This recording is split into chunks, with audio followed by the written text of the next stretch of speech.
Human remains were found in the Watch Hill neighborhood of Westerly, which is where Taylor Swift's Rhode Island mansion is located. Now, this location is only zero point 0.3 miles away from where Taylor's home is located, which is very, very scary. And I will say a lot of the victims are women. There have been multiple bodies and remains found in just a short time in the past few months, all within a congested area in the Northeast. Let's hope that Taylor Swift stays far away from her home in Rhode Island for a while.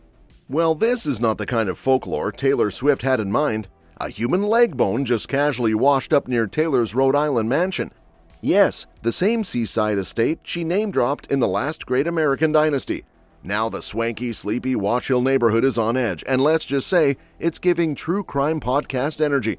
And Travis, of the ever-protective boyfriend course, swoops into Taylor's apartment emergency style. Before I get into the nitty-gritties of this bizarre incident, which you best believe I will, please hit that like and subscribe button so I can keep doing what I do best. Back to it. The discovery happened Wednesday morning near Everett Avenue, just a stone's throw from Taylor's infamous holiday house.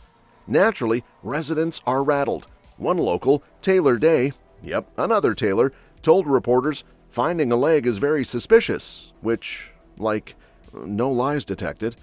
The bone is now in the hands of Rhode Island's medical examiner, but here's where it gets even weirder. This leg is just the latest in a creepy series of body part discoveries across New England.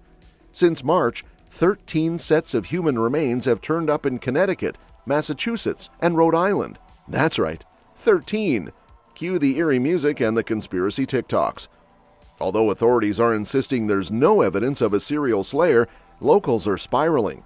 Theories are flying, Reddit's on fire, and even former FBI agents are saying the lack of public info is only fueling the serial speculation. Because, yeah, when you don't talk, the internet fills in the blanks.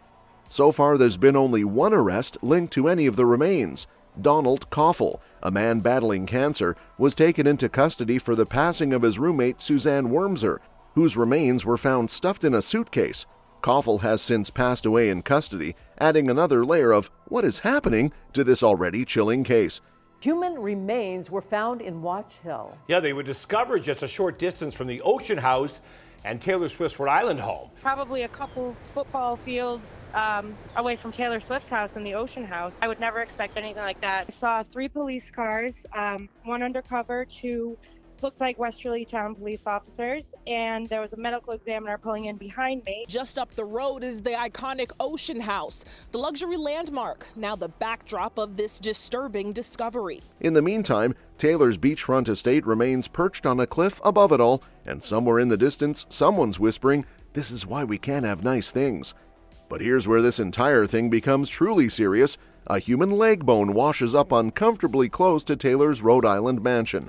And the next moment, Travis Kelce is spotted making a sudden stealthy trip to her Tribeca penthouse in NYC. No glitz, no paparazzi wave, just a backdoor entrance, sunglasses, security detail, and a look that basically screamed, "We need to talk now." And who's inside waiting for him? Not just Taylor, oh no, but her mom Andrea and brother Austin. This doesn't look like a date night, my friends. This feels more like a family-level emergency meeting. Because listen, if you were dating one of the most famous women on the planet and suddenly a literal body part turns up in the sand a few yards from her summer house, wouldn't you fly across the country in the off-season to have a private face-to-face with her inner circle? Exactly. Sources and paparazzi snaps confirm that Travis, looking visibly serious but still pulling off a patriotic pinstripe shirt and an Elwood cap like only he can, was greeted by security and ushered through the back of Swift's Tribeca apartment.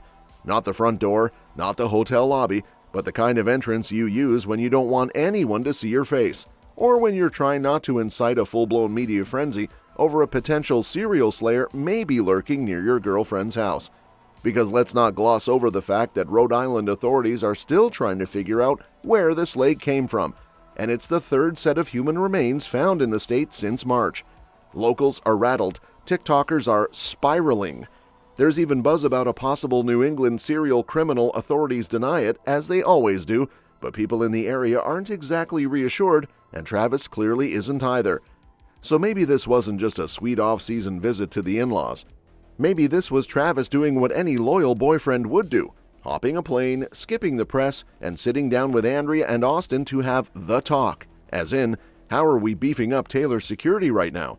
Do we need guards at the beach house? Is the Tribeca apartment safe? Should she even go back to Rhode Island this summer? Sure, on the outside it looks like the same old Kelce meets the Swift storyline, but let's be real. This visit has urgency written all over it. Whether it's love or leg bones, Travis isn't playing when it comes to Taylor's safety, and honestly, I don't blame him. That one was a lot. But worry not, every cloud has a silver lining. Taylor and Travis are headed back to the slime spotlight, because the couple that wins together and gets slime-drenched on Nickelodeon together stays together. Both Taylor and Travis just scored nominations for the 2025 Kids' Choice Awards, and honestly, power couple behavior. Travis is up for Favorite Male Sports Star, duh, alongside fellow icons like Messi, LeBron, and Mahomes. Meanwhile, Taylor's doing what she always does, dominating. She's nominated for Favorite Female Artist and Favorite Song for her mega hit, I Can Do It With a Broken Heart. Basically, it's a stacked category with names like SZA, Billie Eilish, Lady Gaga, and Cardi B in the mix. But let's be real, the Swifties don't play. The show airs live on June 21st from the Barker Hangar, Slime Central basically, hosted by Tyla, and fans can start voting May 15th. And if history repeats itself, we might see another trophy sweep. Last year, the duo cleaned up with 4 wins between them, with Taylor snatching 3 on her own, including Favorite Ticket of the Year for her Eras Tour. And now finally, let's get to the real tea, one that's boiling. While Taylor's out here snagging trophies and brunching with Travis and their moms for Mother's Day in Philly, yes, both moms, Swifties caught that subtle photo drop, she's also spiraling in a real-life courtroom soap opera involving former bestie Blake Lively, Blake's husband Ryan Reynolds, and her It Ends With Us co-star Justin Baldoni. And when I say spiraling, I mean subpoenaed. Here's the unfiltered scoop. Taylor has been dragged into this legal firestorm thanks to explosive claims that Blake tried to coerce her into releasing a public statement of support by allegedly threatening to leak personal text messages if she didn't, like support me or your tea gets spilled levels of extortion. The court filing from Baldoni's legal team accuses Blake of full-on witness tampering and trying to delete damning texts between her and Taylor. The alleged blackmail? That if Taylor didn't side with Blake, private texts, possibly from a decade of friendship, would be exposed. Rumor has it, these messages contained everything from boyfriend gossip to deeply personal confessions. Basically, girl code gold. Taylor's camp was not having it. Her reps reportedly fired back in writing, calling the threat inappropriate and extortionate. And now those exact communications are what Baldoni's lawyers want in court. Taylor, who's already pulled a slow ghost on Blake and hasn't been photographed with her in months, is said to be completely floored and very upset that she's become legal collateral damage. To add insult to injury, Blake and Ryan's own PR company, Van Zandt, is accused of filing a bogus lawsuit just to gain subpoena power. That lawsuit dropped before Blake's real claim even launched.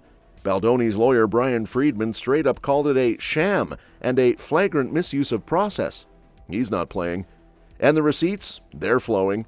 A previously buried text shows Blake calling Taylor one of her dragons, Game of Thrones style, implying Taylor would burn Baldoni's reputation to the ground on her command. Spoiler alert, that dragon is now flying solo. Meanwhile, Baldoni's original countersuit, a staggering $400 million, alleges that not only did Blake try to sabotage him professionally, but she even forced him and his family to sit in the basement during the film's premiere, just to avoid being in the same room. Yikes. As for the more salacious claims, one centers around Blake accusing Baldoni of saying, "You smell so good," during a dance scene. But plot twist, raw footage shows the audio was actually on and the convo was clearly about Blake's fake tan. Yep, the whole thing's giving trial by TikTok, but make it A-list. Now the fallout is spreading fast. Travis Kelce, loyal boyfriend move incoming, has unfollowed Ryan Reynolds on Instagram, signaling that the Swift-Kelce camp is closing ranks. Even Hugh Jackman might get pulled into this mess, with rumors swirling that his name's been floated for a potential subpoena. This is basically turning into Hollywood's version of jury duty roulette. And Taylor? She's reportedly trying everything in her power to stay out of it. She didn't even want to be in that pivotal movie meeting with Blake and Reynolds, she just walked in on it. According to her camp anyway. At the end of the day, while she may be prepping for slime and trophies with Travis, Taylor's also juggling a crumbling friendship, a high-stakes court drama, and some major betrayal. And don't let the cute Eras Tour bows and Mother's Day smiles fool you. This pop queen is currently dodging legal landmines while trying to keep her billion-dollar empire from being collateral damage in someone else's meltdown. Stay tuned, because the Kids' Choice Awards might be the only thing Swift and Kelce attend this summer that doesn't end in subpoena drama. That's all for this video, folks. We'll see you next time.